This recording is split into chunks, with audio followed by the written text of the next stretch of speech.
Pihak terkait ada yang didalami untuk ahlinya? Ada yang mulia. 2 orang dari pihak terkait akan mengajukan pendalaman pertanyaan, yaitu Profesor Dr. Otto Cornelis sekaligus dan Dr. Nikolai Apelindo. Baik, silakan Prof. Oce. Ya. Terima kasih yang mulia. Ya. Pertanyaan kami kepada ahli. Mic-nya didekatkan. Ya. Mohon penjelasan ahli dengan adanya putusan Mahkamah Konstitusi yang mana mempersamakan rejim pemilu dan rejim pemilu kada. Apakah dapat menjadi dasar untuk mendiskualifikasi pasangan calon atau salah satu pasangan calon? Apakah terdapat relevansi mengenai diskualifikasi pasangan calon pada pemilu kada dan pada pemilu presiden dan wakil presiden? Dilanjutkan yang mulia oleh rekan kami. Silakan. Saudara ahli, pemilu dan pemilu kada mengacu pada 2 peraturan yang berbeda, yaitu Undang-Undang 7 tahun 2017 untuk pemilu dan Perpu nomor 1 tahun 2014 berikut perubahan-perubahannya untuk pemilu kada.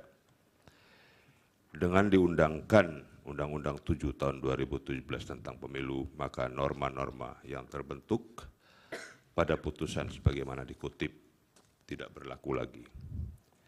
Adanya perbedaan rejim antara pemilu dan pemilu kada. Akan ada kekosongan kekuasaan dan kekacauan tata negara jika dilakukan pemungutan suara ulang calon presiden dan wakil presiden 2024.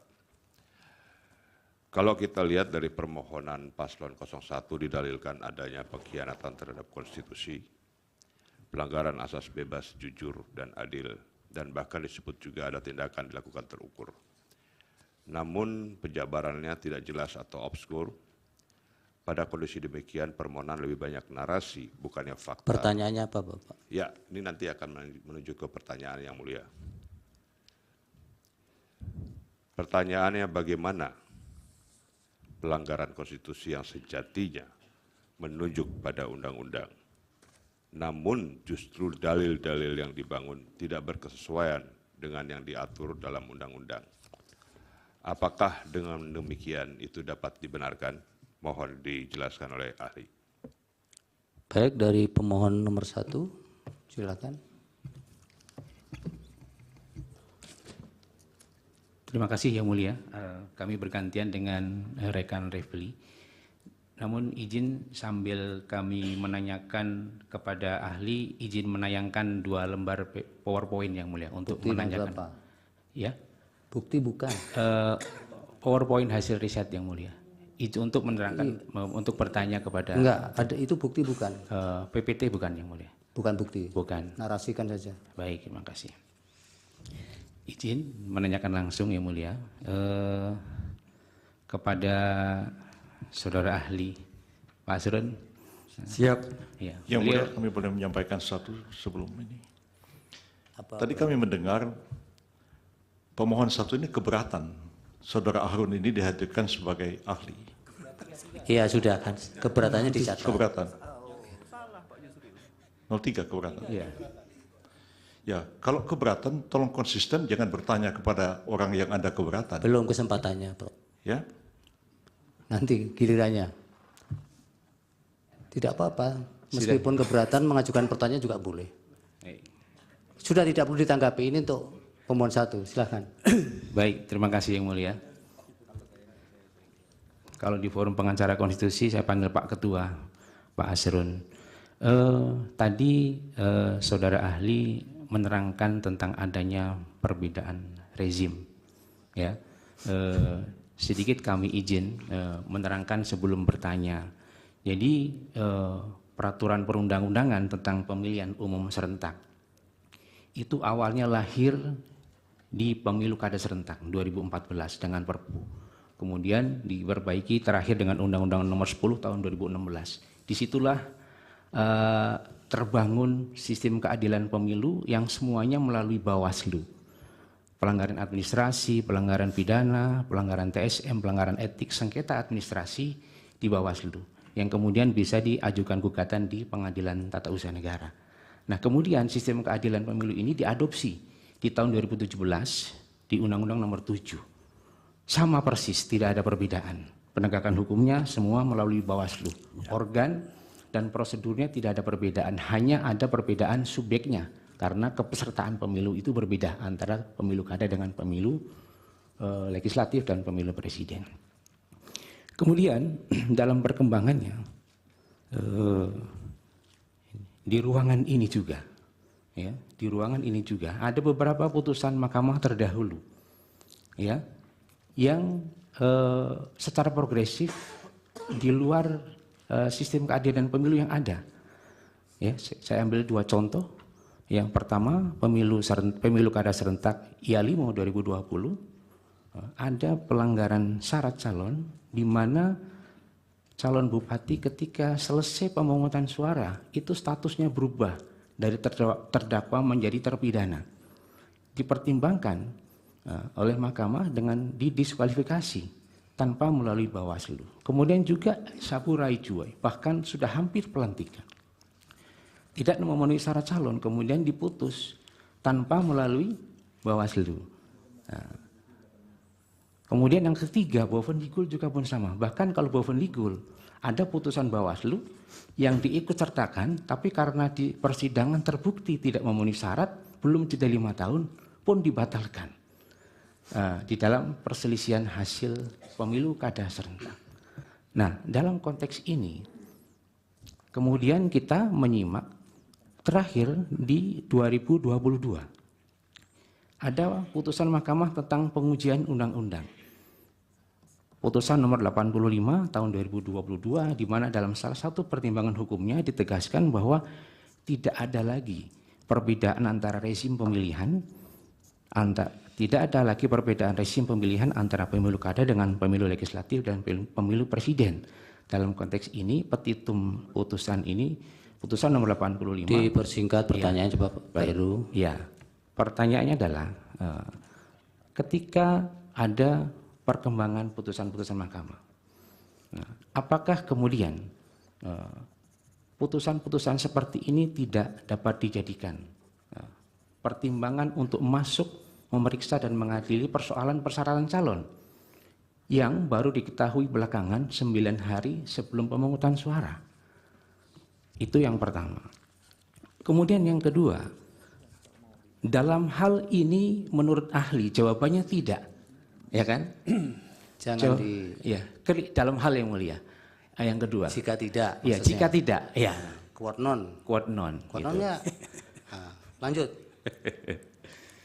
Nah, manakala ini tidak dapat diadili, sementara ada yang belum selesai ditimbang, nah, kemana keadilan ini akan bisa diraih? Dua hal itu yang mulia. Baik. Pak Repli masih ada tambahan?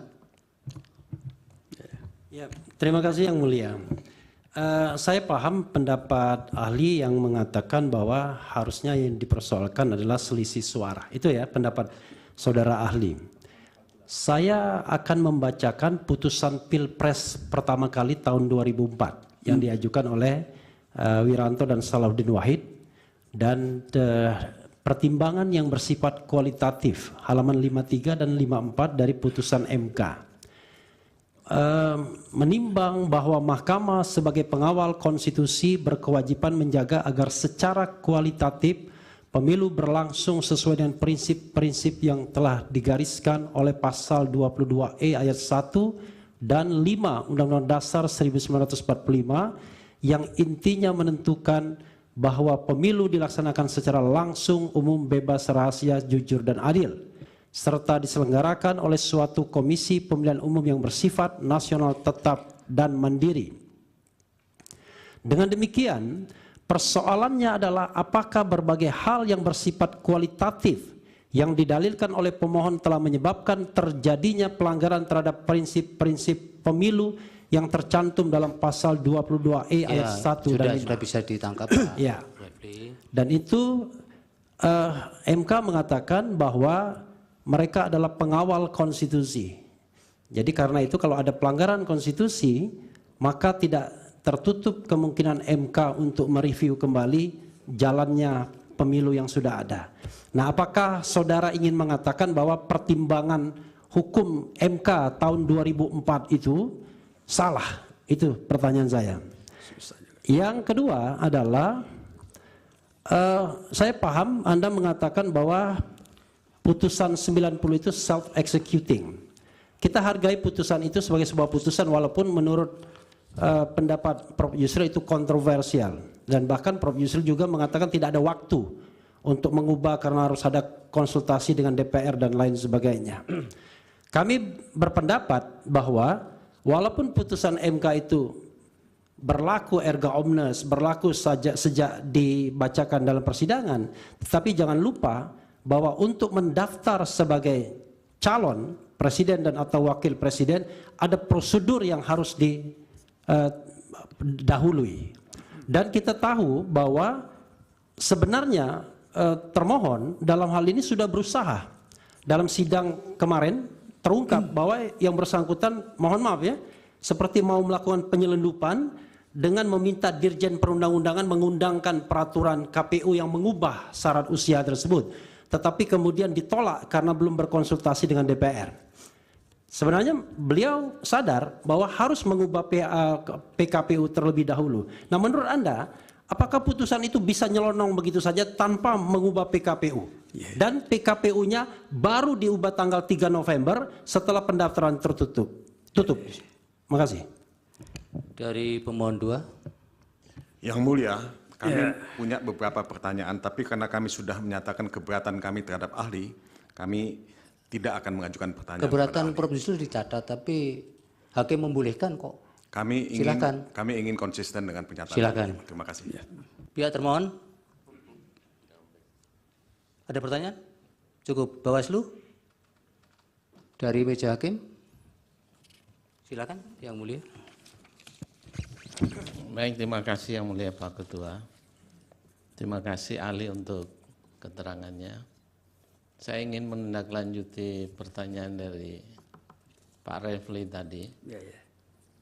Berkaitan dengan putusan MK yang kita tahu tidak saja bersifat erga omnes, tetapi juga self-executing yang akan dilaksanakan sebagaimana dalam adresat putusan itu.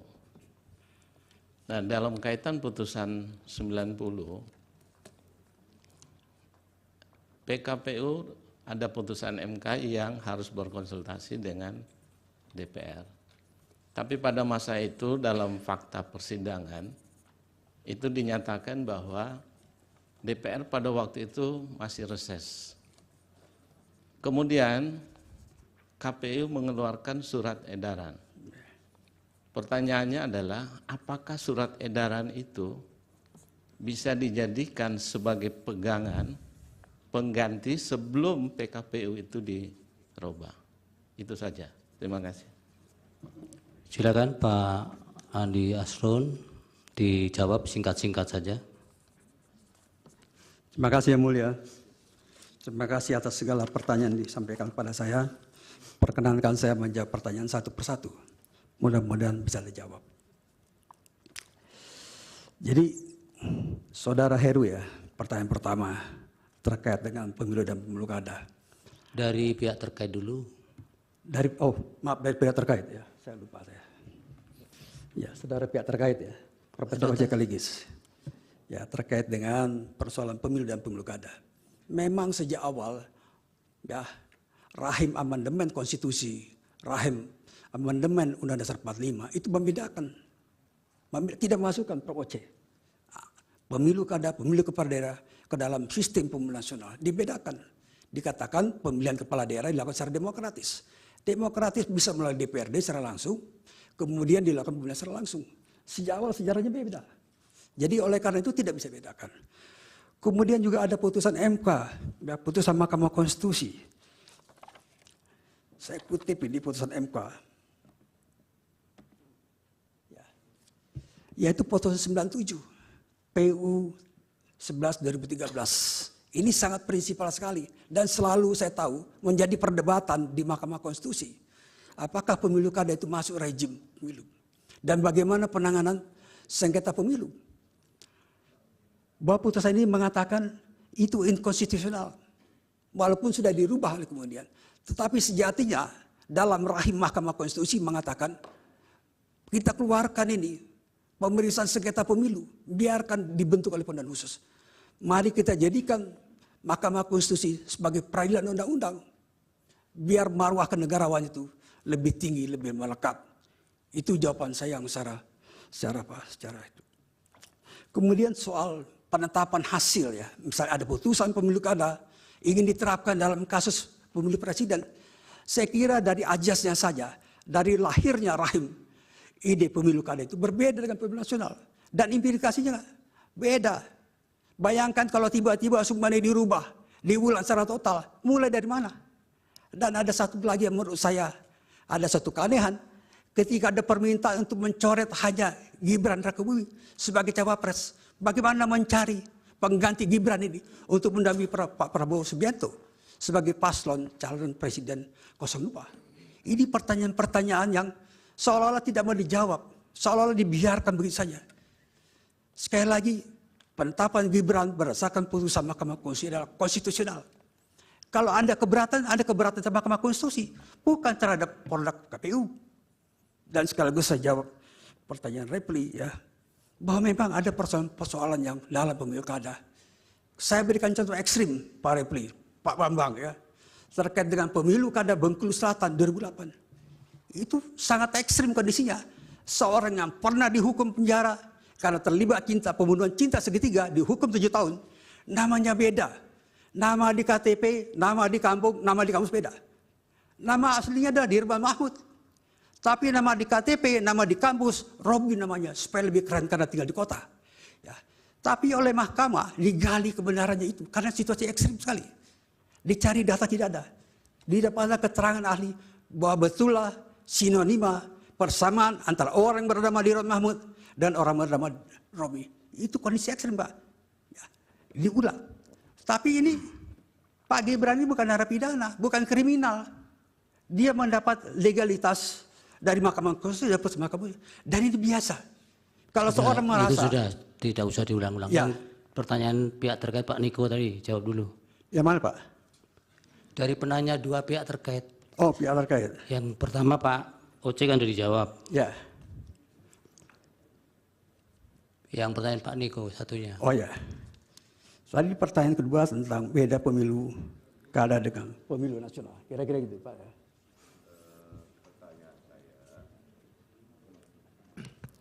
Singkat-singkat bisa Ya, diulang Pak. pertanyaan saya, bagaimana pelanggaran konstitusi yang sejatinya menunjuk pada undang-undang namun justru dalil-dalil yang dibangun tidak berkesesuaian dengan yang diatur dalam undang-undang. Apakah dengan demikian dapat dibenarkan? Saya kira sesuai dengan Undang-Undang Nomor 7 Tahun 2012, perselisihan di Mahkamah Konstitusi adalah perselisihan hasil perolehan suara. Tapi bukan sekedar suara itu. Bagaimana suara itu diperoleh dan kemudian apakah terjadi pengurangan, di mana terjadi pengurangannya, apakah di Sumatera Barat atau di Aceh, itu harus dibuktikan secara matematis. Tapi bukan sekedar menjadi mahkamah kalkulator. Ini ajas betul. Itu soal keadilan. Kenapa suara ditaruh di ujung? Karena ini persoalan kedaulatan rakyat, ini refleksi kedaulatan rakyat. Rakyat memberikan suara sebagai satu kontrak sosial, sebagai mengatakan adalah Jean Rousseau. Tidak bisa diterapkan Pak. Dari sejak awalnya rahimnya beda. Mudah-mudahan terjawab Pak. Ya, yang dari Pak Heru. Pak Heru, oke. Pak Heru tadi bertanya soal apakah putusan yang dalam pemilu kada, sengketa pemilu kada bisa diterapkan dalam pilpres, kira-kira gitu ya. Saya bilang nggak bisa. Kenapa? Karena implikasinya sekali lagi, ya sejarah asal muasalnya beda. Implikasinya udah mengerti. Ya, kalau saya suruh ulang secara langsung, kenapa suruh ulang langsung? Menggugurkan, pertama-tama diminta menggugurkan Gibran. Ya, hanya Prabowo bertanding, dicari gantian. Ini tidak sesuai dengan sistem hukum. Ini pendapat yang tidak berdasar hukum. Kemudian kalau Pak Prabowo misalnya dan Gibran diskualifikasi, putusan MK tidak mengenal diskualifikasi, tidak mengenal diskualifikasi. Silakan lihat, kaji. Saya sudah meneliti persoalan ini dan sudah menulis 17 buku tentang ini. Jadi saya ngerti itunya. Jadi nggak bisa, Pak. Ya. Kemudian terjadi perkembangan, ya perkembangan tentang apakah perkara itu datang dari pilkada segala macam. Saya lihat sekali lagi, Pak. Ya, sekali lagi, sejatinya mahkamah ini, mahkamah ya dilihat dari putusan-putusan dan kemudian sejarah perdebatan putusan MK. Mahkamah ini ingin menyampingkan kok, mengeluarkan pemeriksaan sengketa pemilu keluar dari MK agar MK konsisten mengadili hanya perkara perundang-undangan. Itu Pak. Jadi tidak selamanya misalnya perkembangan kemudian ingin diterapkan. Itu tahun berapa? Kembali pada Mas Bambang bahwa putusan 2019 Pak itu jelas menggarisbawahi bahwa sengketa proses di Bawaslu di MK-nya. Saya kira itu jelas Pak. Saya kira mudah-mudahan sudah terjawab Mas Bambang. Oh, yang kedua Mandana, belum. Mas yang Refli, kedua, ya, Mas Heru ya. Yang quote non tadi. Ya, quote non itu. Kira-kira itu jawabannya. Bukan, seandainya tidak bisa. Kan tadi ahli ternyata menerangkan tidak bisa di Mahkamah Konstitusi. Kemana keadilan itu bisa dimohonkan penyelesaiannya? Nah, itu soal nanti Pak, itu soal politik hukum. Ya, nggak bisa dibahas sekarang. Perlu rapat dulu DPR yang baru ini dengan pemerintah Presiden Prabowo Gibran.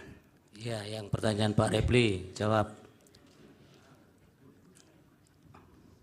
Nah ini tadi dikutip putusan sengketa Pilpres 2004 ya. Kita pakai yang terakhir Pak, 2019. Kembali lagi 2019. Itu yang paling anyar, paling baru. Silakan Bapak baca secara teliti ya, putusan 2019. Itu jawaban saya Pak. Bisa dikutipkan nggak 2019 bagian mana yang menjawab atau mendukung pendapat saudara ahli? Gimana? Putusan 2019 itu bisa dikutipkan nggak? Bagian mana yang mendukung pendapat saudara ahli bahwa itu hanya hitung-hitungan aja? Izin yang mulia, sebaiknya pertanyaan-pertanyaan Iya. tidak dialogis Melalui seperti hakim ini. ya, Pak Refli. Melalui hakim ya. Ya, itu baca amalnya saja Pak, gampang itu ya. Ada baca amalnya setelah pulang dari sidang. Ya. Pak Asron ada penegasan bahwa di putusan 2019 di bagian mana yang itu menegaskan bahwa Mahkamah Konstitusi hanya mempertimbangkan pada bagian-bagian penghitungan suara saja, tidak berkaitan dengan TSM lah. Contoh Ya. realnya itu. Ada tidak pada bagian Ada, itu? Pak. Ada ya. Ini saya kutip. Bahwa putusan MK ya hasil pemilu 2019 nomor 01 PHPU Pres 17 Februari 2019 menyatakan antara lain ya, putusan tersebut menegaskan Mahkamah Konstitusi hanya memeriksa perselisihan suara di pemilu presiden dan pelanggaran pemilu dan sengketa proses pemilu ditangani oleh Bawaslu ya. Kalau Anda lihat tracking sendiri bisa dapat ya. Itu di bagian dalam putusan. Makasih. Ya, catatannya itu belum menjawab yang mulia ya, Ya. sebagai catatan. Untuk lengkap jawaban Anda Ya, periksa sendiri. itu kita tidak bisa paksa juga. Ahli harus menjawab apa yang Anda tanyakan. Nanti kami yang menilai. Sudah cukup ya? Yang pertanyaan kedua Pak Refli juga sudah ya? Saya kira sudah Yang Mulia. Sudah komplit. Sudah komplit ya? Iya Pak. Dari hakim? Oh ya, dari hakim.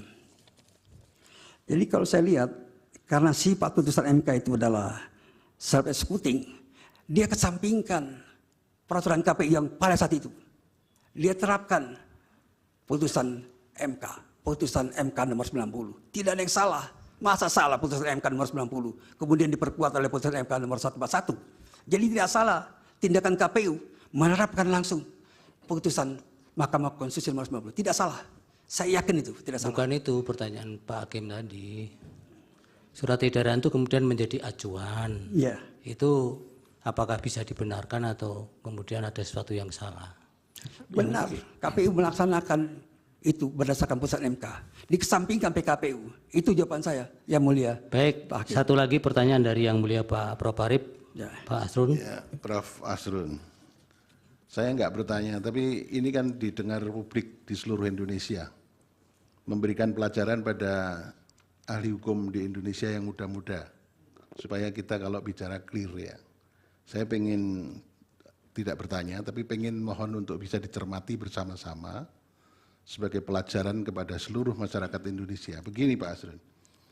Di dalam halaman 5, makalahnya Prof. Asrun, itu ditulis begini, putusan Mahkamah Konstitusi bersifat self-executing. Memang secara teoretik Pak Asrun sudah baca disertasinya Pak Marwarar kan? Baca Yang Mulia. Ya, kebetulan itu di Undip, Ya, saya ikut waktu itu ujiannya. Ya, karena saya juga waktu itu jadi dekan, jadi saya tahu persis. Ya, jadi putusan Mahkamah Konstitusi itu bersifat self-executing dan ada yang non-self. Nah, Pak Arsul bisa memasukkan ini sebagai self-executing. Ya, ya. Itu tidak masalah. Ya, karena guru besar itu berpendapat salah, siapa tahu nanti 10 tahun lagi malah jadi teori baru kan begitu kan. Jadi nggak masalah sebetulnya. Ya. Ya.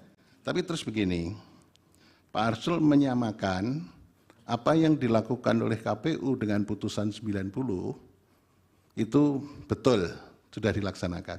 Tapi kemudian kalau Pak Arsul menyatakan putusan Mahkamah nomor 102/PUU 6 Romawi tahun 2009 itu sama dengan apa yang dilakukan oleh KPU itu, mohon untuk dicek kembali. Saya belum bisa menyalahkan, tapi dicek kembali. Karena kalau pada waktu itu, kebetulan kemarin saya diingatkan oleh ahli dari 03, Putu Arte, mengatakan bahwa putusan Mahkamah yang nomor 102/PUU 6 Romawi tahun 2009 itu diputuskan pada sore hari, malam hari KPU merubah PKPU-nya. Ya. Karena pada waktu itu belum ada putusan Mahkamah Konstitusi yang mengatakan KPU merubah atau membuat PKPU harus konsultasi DPR. Ya. Tapi kemudian ada pengujian undang-undang di Mahkamah Konstitusi mengatakan PKPU harus disusun dengan konsultasi DPR. Jadi ini tidak bisa dipersamakan. Ya.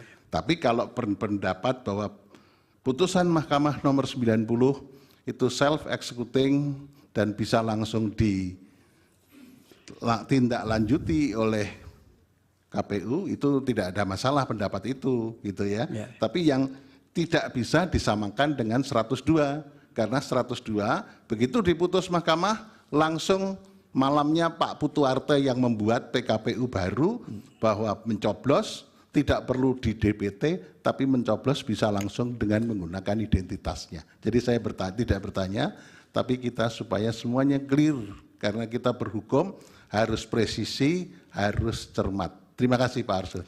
Terima kasih Pak Farid. Kita sama-sama guru besar tidak boleh saling mendahului kayak biskota. Terima kasih banyak Pak. Terima kasih. Terima kasih banyak. Baik, Pak Asrun cukup? Cukup Yang Mulia. Baik. Terima kasih banyak. Kalau ada salah-salah ucap, mohon dimaafkan. Selamat Lebaran, mohon maaf lahir batin. Baik, mudah-mudahan keterangannya bisa menjadi pertimbangan dalam pengambilan putusan. Prof, yang kedua siapa ini? Tetap Pak Abdul Khair Ramadan? Ya, Dr. Abdul Khair Ramadan. Supaya Jangan lupa subscribe ya.